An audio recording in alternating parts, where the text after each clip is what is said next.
Hello everyone, thank you for tuning in today. This is the Cadeau podcast, also a dialogue on healing. My invited guest is Mindy Daigle. We did an interview before, and we had a list of topics that just in general, and the one we left out was grief and mourning. Grief and loss. Grief and loss, so it's like, and that's important. So today we are filming in my little inner beauty salon, and I live across the street from the church. And so when you asked where the people were going that were walking on the parking lot, they were leaving from the cemetery, so it set the pace or the tone or the theme for the day. So what you got to ask or go or start with on this? I'm glad to be here. Me too. Thank you for inviting me. Thank you for coming back. There is a lot to talk about. Yeah. There's a lot to say. There is a lot both of us have been through that we've learned from and that we feel at this point in our lives we can share with other people. Yeah. And, you know, going against natural shyness or, you know, not wanting to speak out, speaking for myself, natural shyness, not wanting to speak. There's a lot to say and there's a lot to share, so I'm here to share. Yeah, we saw the people across the street and, you know, it just brings memories of fresh losses and just feeling compassion for the people that were just burying a loved one just now. Exactly. And it's a reminder that it's a cycle. Grief, loss, grief, mourning, and it continues. And we grieve those we lose now, and in the future, our loved ones will grieve the loss of us. Exactly. And it's good for us to all be prepared and healthy enough to be able to sustain those losses whenever they do happen. Yeah, and different cultures do it and grieve and mourn in different ways. Right. So, yeah, it's interesting. What I was just reading about grief and mourning is that grief is the internal workings of loss, and mourning is the outward representation of that loss. That makes sense. Yeah. Because at some point in this culture, and I don't know if this culture reflects every culture in the country, but if there was a death of someone you were close to, like a wife would lose her husband, then she would wear black for a year. So that would be mourning. Elle était en deuil, she was in mourning. And then they also had something called demi-deuil, which is like a demi-tasse, like half mourning. So you could wear black and white shirt. And that came after a certain period of time. So, you know, I was thinking in my mind, grief and mourning. Mourning is a cultural thing. You have a certain number of days to mourn. You mourn in a certain way. Some people cut all their hair off when they lose someone close to them. Yeah. Could it also be, I mean, I don't have the answers for all this. Is it all like in the Jewish tradition where you cover the mirrors? Would that be a part of mourning? I'm sure it is, but I don't know. Yeah. So, I mean, and I would say an example of mourning in our culture, just specifically here in Lafayette, outward representations would be, a lot of people choose to do charity work after someone dies, or they'll start a foundation, or they'll do fundraising. Something to honor. Something to honor them that's outward, and that's not grief. Grief is what's going on internally and more behind the scenes, privately, in their own home, in their own time. If you look up in the book of diagnoses, and I always never say the letters of that word correct. DSM-5. Yes. Yeah. If you look up grief, the symptoms of grief they mirror symptoms of mental illness. Mm-hmm. Grief is insane. It's really difficult. It can feel like you're going insane. even though it's a completely natural process. It's a completely natural process, and something that I studied. I was in college as an older person. I forgot the correct word for that. A mature student. There's a politically correct word for someone who goes to college. Non-traditional learner. Exactly. Yeah. It's an old person who's still in school. So I took death and dying. I think I would have taken that no matter what my subject, but I was studying anthropology, and so socially we deal with death and dying differently in different cultures, in different countries, in different parts of different countries. And it was really interesting because owning death and dying, my professor was Sarah Brabant. You know, she said the first time she taught it, she thought she was going to help people deal with death and dying, but it really helped them to learn how to live. Yeah, that's true. And if somehow we can deal with that as natural and remove it as a fear, can't make it pleasant, can't make it anything, because as it comes you'll deal with it, but if you can get that part, then it's no fear. It removes a lot of the fear of living. Yeah. And so that course helped me a lot in life. I know for me, with I've learned more from the patients that I've had over the years who were dying. Right. And I took all of those lessons the witnessing of the way that they were living. And sometimes it was things I learned to do, and sometimes it was seeing unhealthy behavior and saying, I don't want to do that. Exactly. I want to be healthy through life, through process, and if whenever I do face a terminal illness, that I will be able to move through it. Can't say I've gotten there yet, but we're working on it. We never know till we're there, if we're there. And we don't always have the gift of a long illness, or even knowing ahead of time. Exactly. It can be a gift.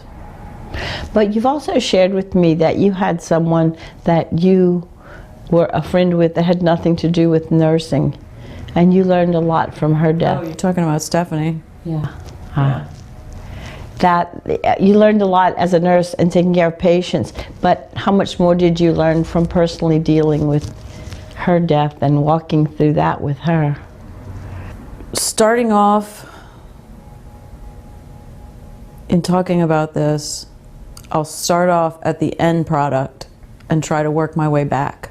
And it doesn't have to be a lot about her, but I know that as a nurse and in your whole life and seeing a lot, but that was the big one, seemingly, which is why we were surprised we forgot to mention it last time. So the end, and it's not the end, but the main outcome for me with losing Stephanie was that losing her brought me healing. And I could not have imagined that. No. I could not. And I could not imagine, I couldn't have imagined that living without her, that I could be healed. I couldn't imagine that going through the process of her illness and her death would have brought me healing.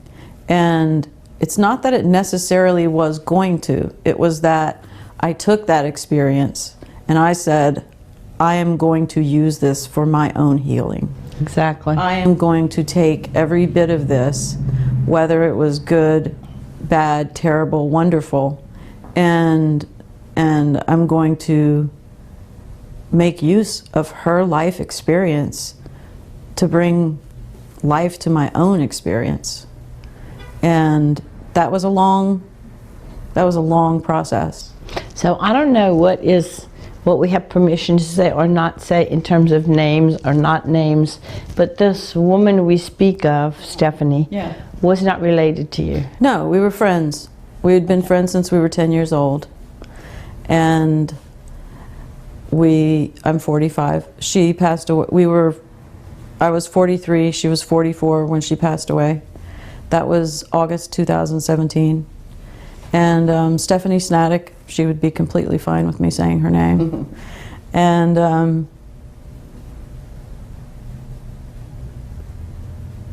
we started out as friends at LJ Alamo, and we stayed friends through her death. Even when we didn't see each other she moved to Seattle in 99, and so there were times when we would go a year or two without seeing each other, but we kept showing up for each other. Yeah. Whenever there was something going on, or even if there was nothing going on, but we kept showing up. As a nurse, yeah, and I worked as a volunteer at Camp Bluebird, and sometimes at different local hospitals, we weren't allowed to say names, and so the stories had to be completely anonymous, but also with some detachment from involvement. But when you just love someone enough to do that with them, it's a whole different ball game. Yeah, when she was she had gone through a phase of remission and then recurrence, and it was very involved. And she had cancer. She had cancer, yes, and it spread, and she had many surgeries, or she had a number of surgeries, and lots of chemo, and it was really tough on her, and she just kept getting back up. So as we're calling this a dialogue on healing, I asked my son to interview me once for something called StoryCorps. Oh yeah. Mm-hmm. Familiar? Okay. StoryCorps is something that the Smithsonian set up for one generation to ask another generation stories, things they wanted to know, or some things you would want to tell the next generation, some things the other generation would want to know from you. And when I tell you I'm a brave woman because I asked my son, I'm a brave woman because you never know where, never.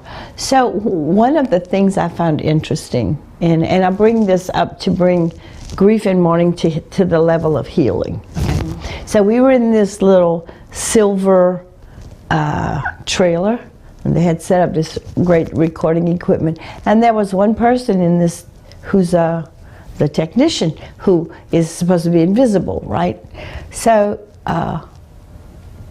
not just my son and I, my whole family, maybe my whole community, we're really good at giving left-handed compliments. So I remember him saying something like, you know, Mom, you're not the greatest housekeeper, but when someone's dying, you know what to do, you know what to say. And then the technician, he's like, can I ask a question? Well, what are we going to say? Well, of course he can ask a question. So then he looks at me, because Drew had asked me about healing. I had no idea where we were going, and so he goes, well, if you do healing, why do the people die? So I ask you that. How do people die just because we do healing? You care to answer that? I mean, so I'm looking at this guy and I'm like, Jesus died, Buddha died, all the Holy Spirit, we're gonna all die. Healing is not about ending death or bringing us immortality. So, because we're talking... End of suffering. Exactly. But we could talk about this. Tomorrow I'm gonna have a different definition for healing, but right now what I'm saying is healing is the end of suffering from whatever it is that is bringing you pain. Right, and I believe that healing is the ultimate healing. Death is the ultimate healing, rather. That even if you aren't suffering, it's a better place. It's a better, and every culture has its own version of what the next life is going to be, or if there is a next life, and some sort of definition of it. But it's a grace to die. It's a gift to die. And I just wanted to include some sort of difference between healing and curing. Right. And we're all going to die. And Stephanie was not cured, but she was healed. wow. Yeah, I was cleaning up a couple of days ago and came across a card she had sent me. And she was in remission, and her percentage of survival had changed. She had just heard from her doctor, and her survival percentage had gone from 90% to 50 to 60%. Yeah. And she said, but it hasn't changed how I feel about it.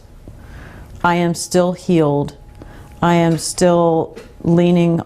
She was a very strong Christian. She said, I am still in God's grace. I am still moving in the way that Jesus would want me to move and live. I'm paraphrasing, but that she had experienced healing, and that it continued to infuse her experience with the illness, with her relationships, with her friendships, with everything. And the end of her life that she knew was coming. Yes. As optimistic as she was, there was an inner part of herself that did feel that way. Yeah. And it was, so she said she was just continuing to live in that way, and that her future was not hers, and that her future was for God to determine. And that was her healing, because I can tell you at the beginning of her illness, that was not where she was. Exactly. And not that any of us would necessarily be, day of diagnosis, just, okay, God's will be done. There was a lot of fear, dread, terror. And then you have to move through the fear, the dread, the terror into a place of healing. Maybe with grace. Yeah. Not everybody gets to that. Well, and in working with a number of people that have died in a number of different ways, we die the way we lived. Yeah. Basically. You don't change because death is coming to you. Yeah. There's just different details to process. Exactly. And when you're in the middle of dealing with the details to process, it can look like pushing against reality or being in denial or whatever it is. But you're just moving through it as you always did. Exactly. One thing I noticed about her that brought me healing was that, especially in the last month of her life, she didn't hang on to anything for long, like being upset with anyone. Right. Or she and I there was a lot of stuff to work out in a short period of time, and she and I would have, not fights, but Serious discussions about things. Yeah. And then she'd move on, and I'd say, okay, time to move on, and we just move on. It was this accelerated process of handling things. Like, she wasn't attached to anything being any certain way. Wow. At least not for very long. Right. And I took that as an instruction or as information to guide me in how to live my life when I'm not terminal. Exactly. That being attached to anything being any certain way is why we suffer. Because even healthy life is terminal. Yes. All life is terminal. Yeah. Exactly. I've dealt with people who didn't want to die, right? And one particular friend, I don't want to die. And so a lot of people are telling her, oh, you have to get ready. Oh, this is coming, so you need to prepare and you need to kind of accept this. And it's like, and one of my mentors went to visit her and said, you don't have to want to die. There's no right way to die. Yeah. There's no wrong way to die. There's not really a right or a wrong way to live. And there's no two people who do it the same. Exactly. You make the choices you can to the best of your ability with what you have at the time. And she was leaving children. Well, who wants to leave their children? Yeah. Nobody that I know really wants to leave their children, and then you don't know who you're leaving them with or what their lives are going to hold. So what we did, I encouraged her to write letters to them that they could open on their first birthday, or so that she could love them even though her body wasn't there. The connection was still there. We did things. Still there, oh yeah, and the relationship is still there, and the relationship changes. That's what I've noticed about losing Stephanie, is that I feel like our relationship has changed. And I say that because, for one thing, when a person dies, their ego is gone. So I can have memories of her ego, and I can have my ego interacting in my own mind with the memory of her ego, but then it was a great opportunity after she had passed away that I would have mental conversations with her, with my ego dropped and with her ego dropped, and it was like I could see her more purely. Exactly. After she had passed away. So do you think you had... I wish I could have had that before she died. So then that also was an instruction or information to me. And couldn't. Right. So it was like we were still fighting for Mindy and Stephanie, and each, whatever we each wanted. So that has been information to me to interact differently with people while we're all here. Exactly. And to not put up that wall of the ego, or when it does come up, to notice it and then let it drop. Because the ego isn't everything. Right. The ego cannot have compassion. Mm-mm. Mm-mm. So I want to bring up forgiveness. Did you and she have to apologize to each other and go through forgiveness? Because healing, forgiveness it was very, whenever we would, it was very quick. Okay. It was like, oh, I can't believe you said that. Okay, I shouldn't have said that. Sorry. And then that was part of the healing process that I witnessed, was how fast we were both able to move through things. Because one of the things that I know, and I can't necessarily explain, is that healing is a big part of forgiveness. Yeah. So if someone does die and you had issues and they go on and they don't have an ego and they're in this better place and you're still stewing over that issue, then your lack of forgiveness is keeping you from having that egoless interaction with the person who died. I mean, they've gone on to do more things and gone on to a better place, and you're still stuck in the feud, whether it was the family feud or the friendship feud or the professional feud. In the earthbound state. And it's low level, and forgiveness keeps us bound. Yeah. So I don't know if you can speak to, well, I guess whatever, if you could add anything to that. With forgiveness or anything where we're holding on to that negative emotion of when somebody has done us wrong. Yeah.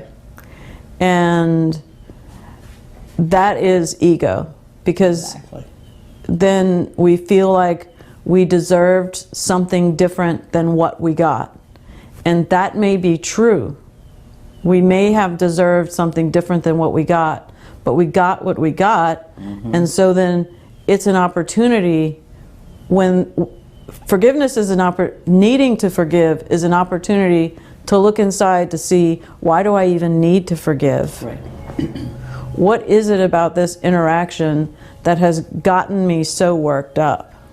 Right. Because it could be something like, well, it was disrespect, or didn't think about me, or did something terrible to me, stole from me, whatever it was. And so then we can look at that and look deeper into it and think, what is it about me that is so harmed by this? And or pained. Yeah. And it will usually come down to that you feel that same way about yourself. Mm-hmm. And then that's when you need to change that about yourself, about the way you feel about yourself and the way you're treating yourself. So that no one can hurt you. Right. Because, yeah, there need not be pain when someone else steps out of line. It doesn't mean that then, you know, if someone continues to do things that aggrieve you and that require forgiveness, then maybe you need to look at your relationship with them again. It has nothing to do with condoning the relation or continuing. It's what we're talking about is how you're reacting to it. Yeah. Exactly. So there's also grieving. You've been ill. Yes. I've been ill. I've been a cancer survivor for 30 years. Congrats. Really. So along the way, we also have to grieve what we lost personally. Right, not just losing people. Yes, like I had a mastectomy 30 years ago, so I can't wear low-cut anything. I can't wear certain bathing suits. I can't wear, I can't dress. I can't wear anything sleeveless. It changes so. Not that I was ever a fashion plate. It's not all about, but there are certain things that tend to portray you as a woman, that you can't be womanly in that way anymore. So you have to grieve that. If you lost a leg and you walk with crutches, then you have to grieve that. Your ability, depression robs you of your ability to function, even though physically there isn't anything wrong with you. There's always depression in life with major illness. So can you speak to some things you've lost and in that way? I think that through illness, through chronic illness of, I think I'm going on like 15, 20 years. Exactly. Where it's one thing after another. That's one thing I've learned a lot, and we will never cover all of this. Oh no. So, touching the surface is that illness brings limitations. Mm-hmm. Limitations are a new way of showing you how to live. And you can push against those limitations, and that's good, to really figure out where the boundaries are, where the borders of this new life within this illness are, and we can push. But when we push too hard and we're pushing against reality, then that's suffering. And you cannot heal when you are actively engaged in resisting, fighting reality. You're not healing. The other thing too doesn't mean giving up. No. At all. No, I totally understand. I understand, and I think you said it clearly. Another thing about knowing your limitations doesn't mean they're going to limit you. That's right. It only means that for now. And I can't do this. That you're necessarily even stuck. It doesn't mean that because you can't be in the sun a lot one day you won't be able to be in the sun. Because you can't walk 5 miles doesn't mean one day you won't be able to run a marathon. But today you're not. Right. And today you can't. And it may be things like, okay, I can't vacuum my house all at once. But instead of doing 20 minutes, I may be able to do 5 minutes 4 times. Exactly. And that's a drag. just a practical example of some of my actual limitations. I can't vacuum more than 5 minutes at a time. Okay, I got another vacuum thing, right? So After you've had a mastectomy, yeah, the overusing your arm is one thing you have to be cautious of. So in order to prevent lymphedema, which is a swelling of the arms after mastectomy, is that you learn to vacuum with your foot, like you use the whole body instead of your arm. Yeah. So that it's moving your feet that's going to get the motion, not your arm. So you adjust. Right. I never over vacuumed. I just have to say that as kind of a humorous thing. Going back to what Drew said. Going back to what he's really honest, but you know, I'm not going to get the Good Housekeeping seal of approval, but I had to learn to adapt and do it as I could instead of as I couldn't. And yes, that's a great way to say it. Learn to do as I could instead of as I couldn't. But I want to ask you this for your children. One of the hardest things, okay, so then I have to talk about my youngest child, because one day I had fever and I told my youngest child, Marie, I said, Marie, I'm sorry, I have fever and we can't remember what we had planned. And so she looks at me and she goes, well, you don't have to be sorry. And I said, but I really wish we could. Well, you think you might get fever again?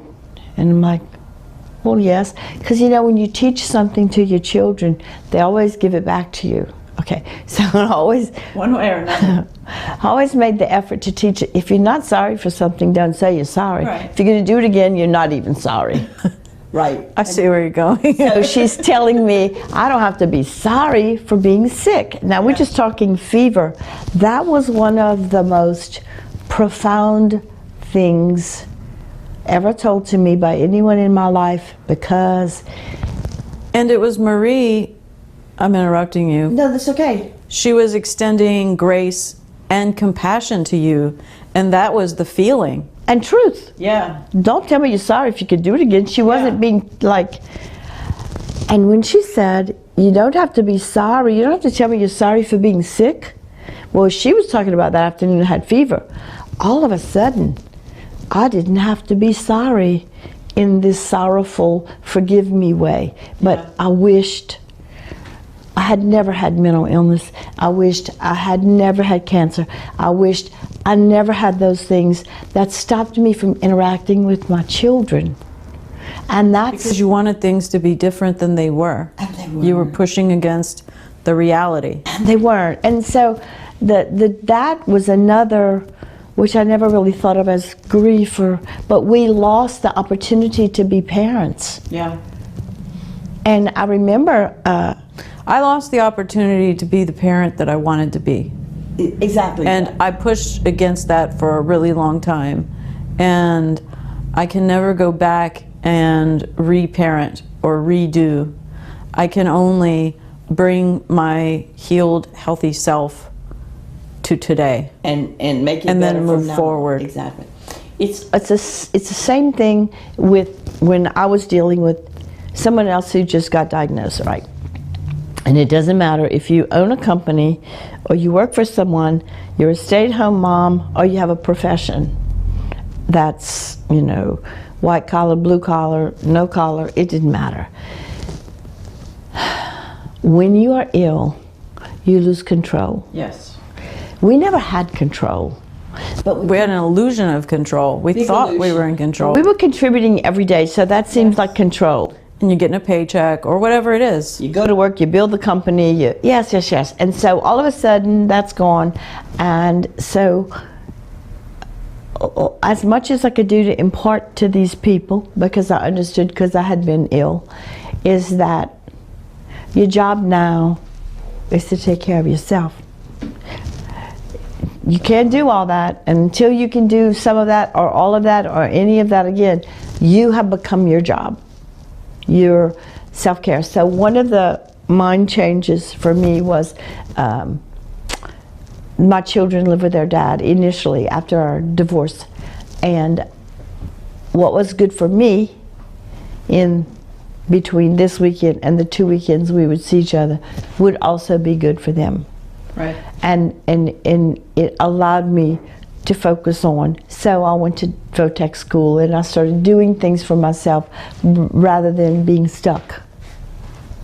And so I know you had to do that a lot. You may want to speak to that in whatever way. I've had a lot of changes. It seems like change has been the constant. I thought I was going to do one thing, and it hasn't turned out that way. I mean, I'm a nurse practitioner.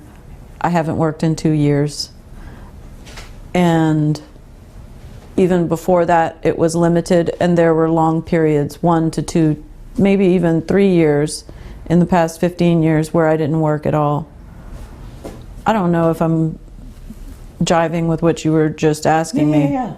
And I've had to pivot. I've had to shift a lot because I haven't had the answer. I haven't known always what to do. The thing that I know now is that I have to take care of me. Yeah. And I didn't know that. Well, the role of nurse and mother is really not about us. It's about them. Others. And so then, in all of my attempts to get better, it was always about how am I going to get better in order to do the things for other people that need to be done, including taking care of patients, seeing patients in the office, and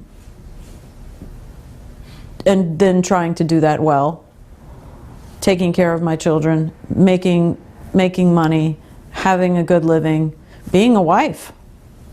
All of that was just not working out very well. Yeah. So then I was focused on the externals that would happen once I was better, and turning too quickly to the externals without really going Inside. deep. Yeah. Right. And that's what I found, was that everything had to just fall away, one thing after another, fall away, and then for me to let it go. How long have you had this illness? Symptoms first started like 98. Okay. So I went through single parenting, undergrad at UL in nursing as a single parent, not feeling well, being very depressed, and somehow coping. I had a lot of great coping skills, and I had a really positive attitude. I'm a really optimistic person, and I just kept going, and I wanted to do great things, and I wanted to be a great nurse and be a great mom and all of that. And it just, the coping skills and the optimism only get you so far. Exactly. You have to get to the root of whatever it is of the illness. But with the illness, I mean, I thought that if I studied all the different illnesses that I have, all the different conditions and illnesses, if I studied it, if I did enough research, if I talked to enough people, that I would figure out how to cure myself. Externally. And I tried. Oh yeah. And then I realized that there was no amount of research that was going to make me better. It's an inside job. Yes, it's an inside job. And I just took a completely different approach to it. Is the illness you had terminal? No. Well, I have, one of them is, but I reversed that. Okay. So did you think you would even be alive today? No, I did not. Okay. It was a very good chance that I would not be here today. Exactly. So it's like, Sometimes I still wake up in the morning and I'm like, I'm here. it's exciting, huh? I'm here. Yeah, and it wasn't always. Sometimes it's like, I'm still here. Exactly. So But now it's like, I'm still here. last night I went to this thing at Downtown Alive, and I sat next to a lady, and I'm like, gosh, she was in a lawn chair that was rocking. I'm like, I think I want her rock. I want to sit by her. So she was my next door neighbor when I was a child. Yeah. And we were so excited to see each other. And she says, how are you doing? And so I looked at her and said, fine. And I'm not lying. feels great. Yeah, because so often you go through the motions. Yeah. And some of the coping skills that you say you had was really maladaptive behavior. Maladaptive behavior, OCD. But you have to do that, and that allowed you to get to some place, but that's not going to get you to that inside job. Right. So we have to understand when maladaptive behavior is finished working, and it wasn't maladaptive, but it won't serve us. It will be maladaptive if we don't let it go. It may at one point, well, all behavior is functional. All behavior serves a function. Exactly. But it can become dysfunctional. Maybe it's not healthy. Well, I'm still differentiating all those things. But it got you to where you're going, but it won't. It got you to where you're at, but it won't take you where you're going. That's where I see. That's what I understand, or what I'm meaning to say. Yeah. Yeah. Amazing. Yeah, I mean, I thought I had, and I guess I did have great coping skills. You did. Because you wouldn't still be here if you hadn't. I wouldn't. It was a lot of complex illnesses that, when I look back, there were like five instances or periods of time where I got really close to death. Mm-hmm. I'm not saying like I crossed over. No, but it was really tenuous, and maybe one small thing could have tipped me over. And sometimes I realized how sick I was, and sometimes it's only now when I look back that I realize how sick I was. So you have had experiences in your own life with coming close to death. Yes. That has given you a greater understanding of death and dying than someone who's just always been healthy. Yes. In your life, has being hard-headed helped you? Yes. And what is the difference between being persistent and being hard-headed? I think persistence may be when you're still able to take feedback. And just being hard-headed is just going straight into something, not listening to other people, not listening to your own intuition, just getting something in your head like, I'm doing that. Yes, but when you did all that study and you're going to learn and get out of it. Oh, yeah. That was, I think, I hear what you're saying. Yeah. Okay, my take on that is there's no difference between being persistent and being hard-headed, except that one time it's working for you and another time it isn't. Yeah. And so there are times when you adapt. Some of my study of what was wrong with me has helped me. I got into a clinical trial for, I have like a genetic liver disease. It's not from alcohol or from whatever. And I got into a clinical trial, and I had to do a lot of research about which one. There were a number of them. And so maybe that would have been being persistent, because I got in one and the liver disease is reversing. It's all good. And there were others where, you know, for other conditions, and I just kept pressing and pressing and trying new things, and none of it worked. So maybe then I was just stubborn. And maybe you were persistent or stubborn in all of it, and we can just look back and say it worked for us, it didn't. We bring what we are to where we are. Exactly. And until we can realize that maybe we need to be somewhere different, then we just keep doing the same thing. When did, I'm going to use the word softness or a different approach come to you? When did you start doing the internal thing? Which is different from the external thing, which is a softer approach than just the... So it was right at about a year after Stephanie died. Okay. And I realized, which would have been August 2018, 1 year after she died. And I just thought, I am no better off. I am no further into, like, not done with grief, but I just felt like, I feel like this is still fresh. You know, how am I going to continue to, I felt like I was tapped out. Like I had tried everything, and it got to the point where during that month, July and August of 2018, I really didn't leave my house much, and if I did, it was anxiety provoking. And a year after my daughter died, I had a psychiatric hospitalization. yeah, and I mean, it's sort of anniversary syndrome, but you know, it's helpful because it's a time to reevaluate and say, okay, how far have I come? Exactly. Where am I in relation to all of this? And I was functionally probably worse off than I was right after she died. Because right after she died, I still had some people around me.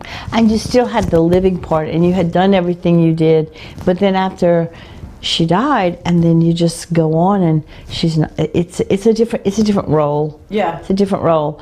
But the grace of my hospitalization, I had mental illness before cancer, like way before cancer.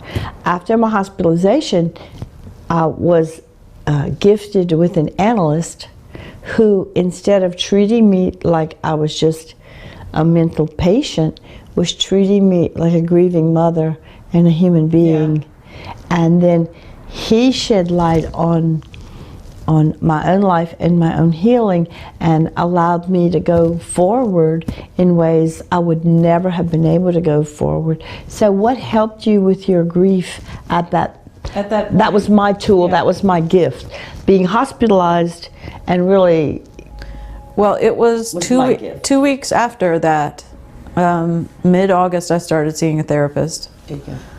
There you go, yeah. And he was not gentle. And I did not need gentleness at the time. Exactly. And it wasn't like I needed my butt kicked, but, well, maybe I needed a little kick. But it was, what he helped me to do was to turn inside and to look at what had happened to me from a point of strength. Well, instead of from a point, big thing was releasing myself from feeling like a victim. Right. Because I felt like all my friends leave me. Like, I've had 5 friends that have passed away. I haven't lost a parent. I haven't lost a child. I've lost grandparents and older relatives and friends. And right. I just thought, why are, you know, what is this about? And then it's like, well, I don't want to make any more friends. Exactly. Because then they're going to die too. So it was sort of like a return to a childish way of thinking of, like, I can't make any more friends because friends just leave. Die. They just die. Really yeah. So what I see just in our conversation is you could not, as a medical professional, remove or work through your physical illness through a mental process. You could not work through the loss of a friend on your own power and strength through a mental process. You needed help both ways, yeah. And both of them were internal things, yeah. You had to come through. So it brings me to the aspect of healing being the body, the mind, and the spirit. Right. So talk about spirit, whatever, if you would. Yeah, I will try. I didn't think I was a spiritual person until I started going through this process of healing. And still, until... Well, everybody is, but we don't know it. Yeah. We don't go to church, so it doesn't count. Or we go to church too much and... Whatever. Yeah. I didn't... and I still struggle with what is spirit and what is spirituality. Mm. It's hard to define, yep. But yep. It's... Most people know... I know what my spirit feels like. I know what being spiritual feels like, so that's the closest I can get to it. And don't you think you know that more since you've been through this than before? Yes. Yeah.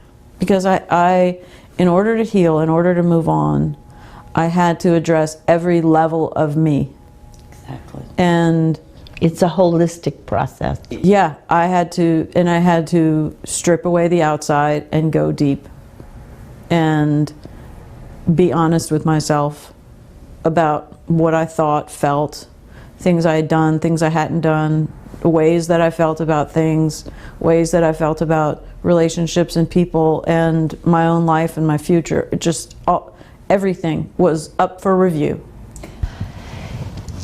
So as you get into this spiritual part of yourself and recognizing that you have that, one of the things that comes to mind, because you were a mother, because you were a nurse, and because your whole life was dedicated to serving others, how did you spiritually learn to take care of yourself without feeling selfish?